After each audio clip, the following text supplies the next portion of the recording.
നമ്മൾ first part, അതായത് gas ടർബൈൻ്റെയും steam ടർബൈൻ്റെയും difference നമ്മൾ പഠിച്ചു. ഇനി അടുത്തത് explain the principles of jet propulsion. അതായത് നമ്മുടെ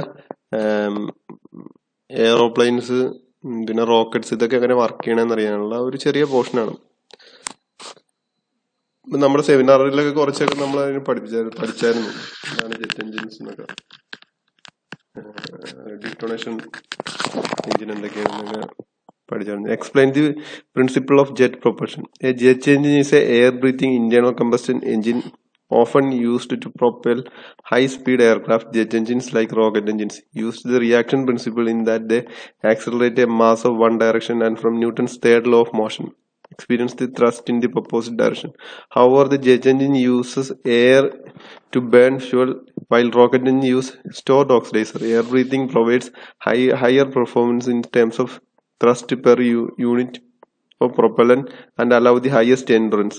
Jet engine holds the current aircraft record for non-refueled distance. അതായത് ജെറ്റ് എഞ്ചിനും റോക്കറ്റ് എഞ്ചിനും എല്ലാം ഉപയോഗിക്കുന്ന ഫ്യൂവൽസ് കത്താനായിട്ട് നമുക്ക് ഓക്സിജൻ വേണം. അപ്പൊ എയർ ബ്രീത്തിങ് എഞ്ചിൻസ് എന്ന് പറയുമ്പോഴത്തേനും അന്തരീക്ഷത്തിന്റെ ഉള്ളിൽ ഓടുന്ന എഞ്ചിൻസിനെയാണ് നമ്മൾ എയർ ബ്രീത്തിങ് മെഷീൻസ് എന്ന് പറയാം. അതേസമയം റോക്കറ്റ് എഞ്ചിൻസ് എന്ന് പറയുമ്പോഴത്തേനും അറ്റ്മോസ്ഫിയർ വിട്ട് പുറത്തേക്ക് പോകണം.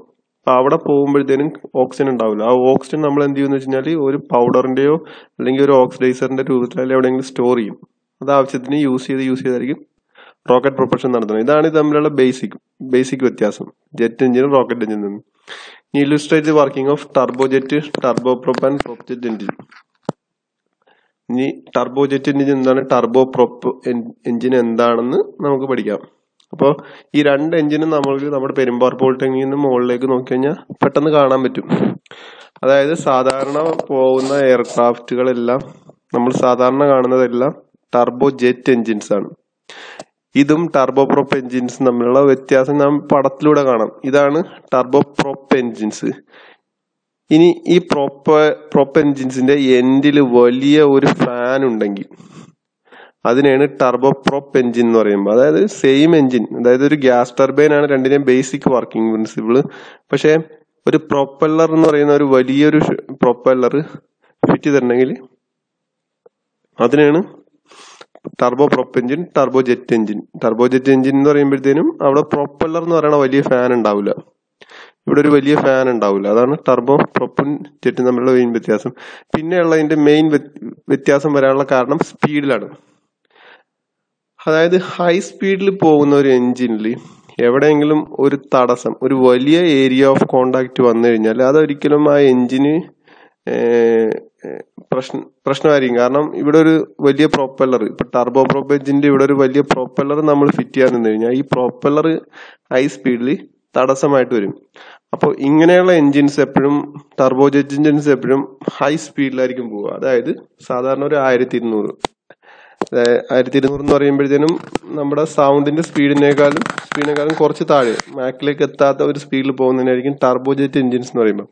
അപ്പൊ എവിടെയായിരിക്കും ടർബോപ്രോപ്പ് എഞ്ചിൻസ് ഉപയോഗിക്കുക എന്ന് പറയുമ്പോഴത്തേനും അതൊരു 600-700 കിലോമീറ്റർ സ്പീഡിൽ പോകുന്ന ലോ സ്പീഡ് എഞ്ചിൻസിലായിരിക്കും ടർബോപ്രോപ്പ് എഞ്ചിൻസ് ഉപയോഗിക്കുക. അപ്പൊ ഇത് തമ്മിലുള്ള വ്യത്യാസം ഇത്രയേ ഉള്ളൂ. ടർബോജെറ്റ് എഞ്ചിൻസിൽ പ്രൊപ്പല്ലർ എന്ന് പറയുന്ന സാധനം ഉണ്ടാവില്ല, ടർബോപ്രോപ്പ് എഞ്ചിനിൽ പ്രൊപ്പല്ലർ ഉണ്ടാവും.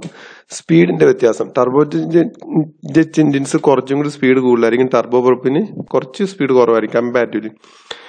The turbojet engine is air-breathing engine typically used in aircraft. It consists of gas turbine which a propelling nozzle. The gas turbine has an air inlet compressor. നമ്മൾ സാധാരണ ഗ്യാസ് ടർബൈനിൽ പഠിച്ച എല്ലാ കമ്പോണൻസും ടർബോജെറ്റിലും ടർബോപ്രോപ്പിലും ഉണ്ടാവും.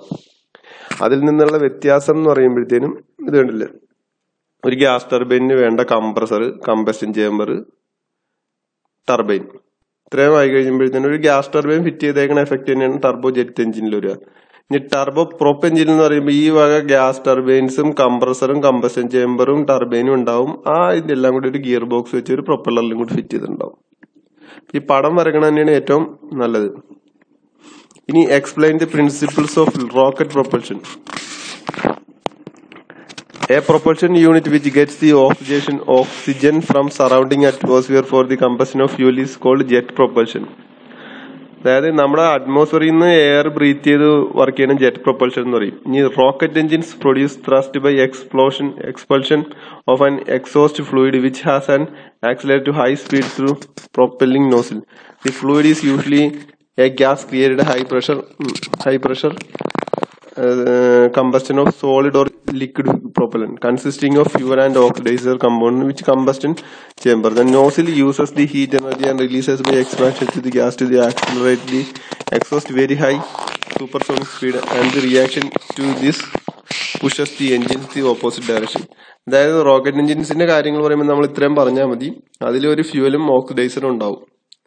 അപ്പോൾ നമ്മുടെ ആവശ്യത്തിന് വേണ്ടി ഈ ഫ്യൂവൽ ഓക്സിഡൈസറിന് യൂസ് ചെയ്ത് ട്രസ്റ്റ് ഉണ്ടാക്കി ന്യൂട്ടൺസ് തേർഡ് ലോ അനുസരിച്ച് മുകളിലേക്ക് പോകുന്നതിനാണ് റോക്കറ്റ് പ്രൊപ്പൽഷൻ എന്ന് പറയുമ്പോൾ. അപ്പൊ നമുക്ക് വേണമെങ്കിൽ അറ്റ്മോസ്ഫിയറിൽ പോകുമ്പോൾ റോക്കറ്റിന് വേണമെങ്കിൽ എയർ ബ്രീത്ത് ചെയ്ത് പോകാൻ പറ്റും. പക്ഷെ അറ്റ്മോസ്ഫിയർ വിട്ട് പുറത്തേക്ക് പോകണമെങ്കിൽ അത് അതിന് വേണ്ടിയുള്ള ഓക്സിഡൈസർ അത് കരുതിയിരിക്കണം. ഇത്രയാണ് അപ്പൊ നമ്മൾ ഇന്ന് പഠിക്കാൻ ഉദ്ദേശിച്ചത്. എന്താണ് ടർബോജെറ്റ് എഞ്ചിൻ, എന്താണ് ടർബോ പ്രൊപ്പ് എഞ്ചിൻ, എന്താണ് റോക്കറ്റ് പ്രൊപ്പൽഷന്റെ ബേസിക്സ്.